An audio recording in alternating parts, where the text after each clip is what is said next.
أعوذ بالله من الشيطان الرجيم. بسم الله الرحمن الرحيم.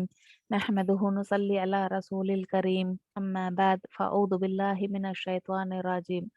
بسم الله الرحمن الرحيم. رب اشرح لي صدري ويسر لي أمري واحلل عقدة من لساني يفقه قولي. ربي زدني علما ربي زدني علما ربي زدني علما. السلام عليكم ورحمة الله وبركاته. حديث نمبر 900.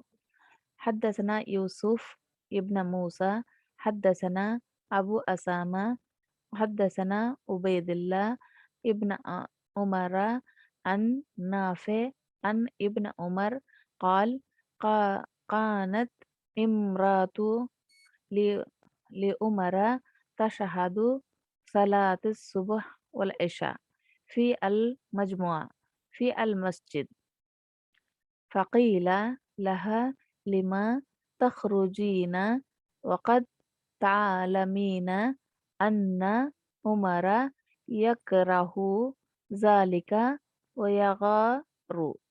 قالت وما يمنعه أن ي- ينهاني؟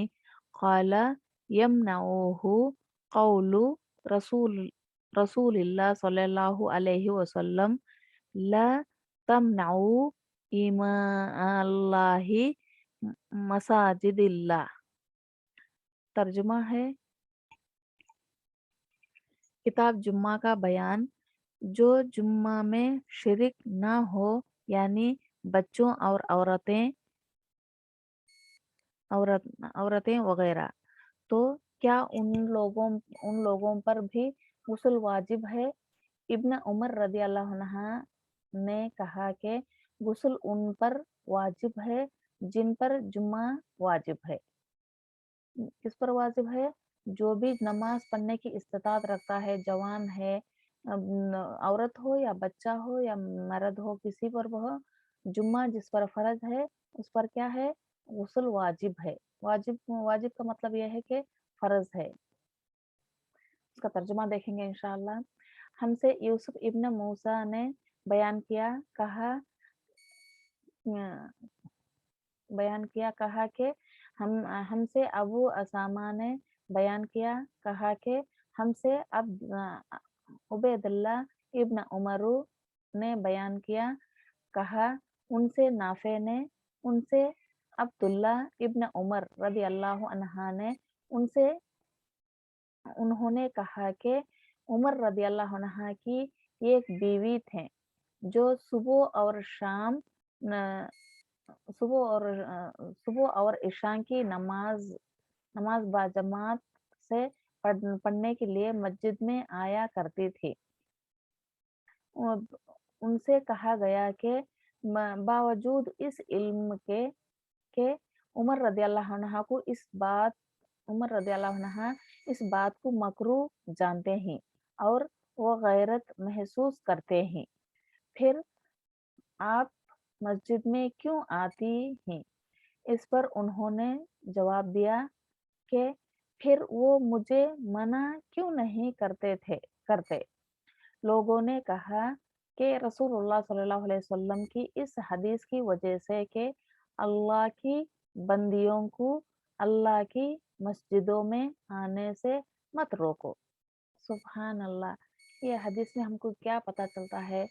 یعنی الحمدللہ پہلے بات کیا پتہ چلی، جو بھی نماز کے لیے استطاعت رکھتی ہیں، بچے ہو، عورت ہو، مرد ہو، جو بھی جمعہ کی نماز جس پر فرض ہے اس پر غسل واجب ہے، غسل کرنا واجب ہے.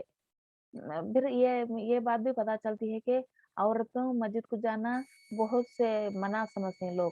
ایسا نہیں، مردوں پر کتنا فرض ہے ایسا مسجد جانا، اتنا فرض نہیں، پھر بھی عورت مسجد جانے سے بہت بہتر ہے، کیونکہ مسجد میں جمعہ کے دن خطبہ میں بھی شریک ہو سکتی، خطبہ بھی سن سکتی اور دعا میں بھی ہو سکتی.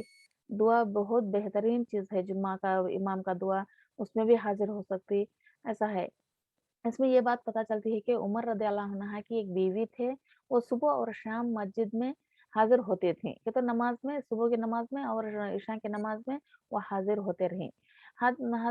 تو کچھ لوگوں نے ان سے پوچھا کہ उमर रज़ियल्लाहु अन्हा को औरतें मस्जिद में आना पसंद नहीं। ये तो उनको पसंद नहीं।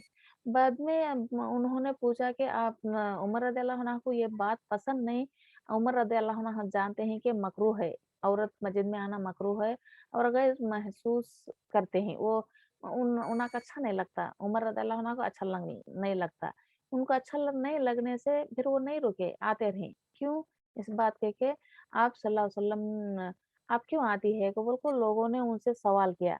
उन्होंने जवाब में ये कहा कि मैं फिर उमर रज़ियल्लाहु अन्हा मुझे रोकते भी नहीं हैं। ये तो उन्हें रोकते भी नहीं, तुम्हारी मर्ज़ी तुम जाना है तो जा सकती, नहीं तो कोई बात नहीं, मैं इसमें मैं दखल नहीं देता। देखो, आपके लोग क्या करते हैं, मर्द की बात ही औरत सुनना, मर्द जो भी बोलो औरत सुनना, मर्द की बात ये नहीं, फ़र्ज़ फ़र्ज़ के बारे में मर्द भी हो, माँ भी हो, बाप भी हो, उनका बात को म हमें होता है ये नहीं करना क्योंकि उनको समझाना चाहिए।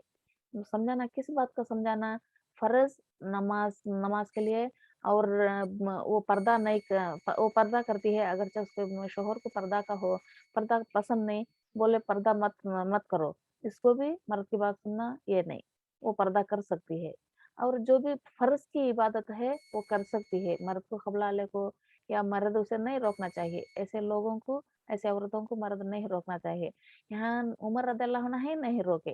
कहीं तो उनको पसंद नहीं, फिर भी वो नहीं रोके उनकी बीवी को, आप गई तो जा सकती हो। इसका हुक्म अब आप सल्लल्लाहु अलैहि वसल्लम ने दे दिया क्योंकि अल्लाह की बंदियों को अल्लाह के मस्जिद से आने से मत रोको। इसीलिए उमर रज़ियल्लाहु अन्हा खामोश ही क्योंकि उनको पसंद नहीं, फिर भी वो जाने से भी नहीं रोकते थे। देखो अल्हम्दुलिल्लाह शौहर है तो वो औरत का भी अच्छा जानना, उसका बुरा भी जानना क्योंकि औरतों को ज़्यादा से ज़्यादा इबादत करना चाहिए, ज़्यादा से ज़्यादा अल्लाह के करीब होना चाहिए। इसलिए कि आप सल्लल्लाहु अलैहि वसल्लम मेहराज पे गए टाइम को बहुत से औरतें जहन्नम में रहीं क्योंकि वो लान-तान करती है, शौहर की नाफरमानी करती, शौहर की बात नहीं सुनती, कितना भी वो एहसान करो, वो अगर चाहे उसका शौहर का ये गलती हो तो वो ये कहती कि तेरे तरफ से मैं भलाई देखी नहीं, ये बात आ जाती। इसीलिए वो लान-तान में भी बहुत रहती है, लान-तान करने में, किसी को गाली देने में औरत पहले रहती। इसीलिए औरत खामोश रहना, ज़्यादा मुँह अपना ज़ुबान सँभाल कर रखना भी बहुत अच्छा है। आप सल्लल्लाहु अलैहि वसल्लम के इस बात से ये भी पता चलता है कि औरत को भी मस्जिद को जाना चाहिए। मस्जिद को जाना, दुआ में शरीक होना, ये भी एक हदीस से ये भी पता चलता है कि अगर हाइज़ा हो, वो वो निफ़ास में हो, निफ़ास में के तो झटकी के वक़्त, ऐसे टाइम वो भी वो खुतबा पे यानी ईद उल अज़हा और ईद उल फ़ितर ये 2 बकरीद हम बोलते हैं बकरीद और रमज़ान, ये 2 खुतबा में भी शामिल होना चाहिए। शामिल होकर सफ में नहीं बैठना और दूर बैठकर खुतबा सुनना ज़रूरी है और वो खुतबा भी सुनना ज़रूरी है, उसके ज़िक्र में भी ज़िक्र करना ज़रूरी है और बहुत से फ़ायदा भी है। आप सल्लल्लाहु अलैहि वसल्लम हदीस के ज़रिए से बात बताए हमको। अल्हम्दुलिल्लाह हमें पहले ज़माने के जैसे नहीं रहना, फिर भी तब्दीली आना चाहिए इसमें। हम भी दीन और दुनिया को जानना, इतना जानना कि जो हम पर फ़र्ज़ है। व आखिरु दावाना अल्हम्दुलिल्लाहि रब्बिल आलमीन। अस्सलामु अलैकुम रहमतुल्लाहि बरकातहू।